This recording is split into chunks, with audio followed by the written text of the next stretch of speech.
Restoration fails when cost is misunderstood. Industrial models appear cheaper because they externalize damage. Regenerative models appear expensive because they include reality.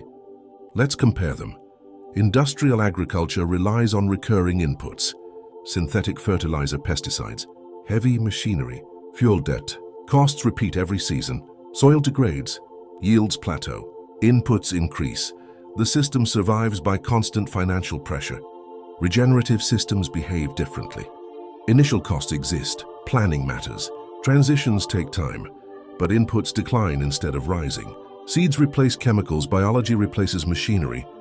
Water retention replaces irrigation. Typical regenerative transition costs range from hundreds to a few $1,000s per hectare, depending on climate and degradation. After establishment, costs drop dramatically. Soil fertility increases naturally.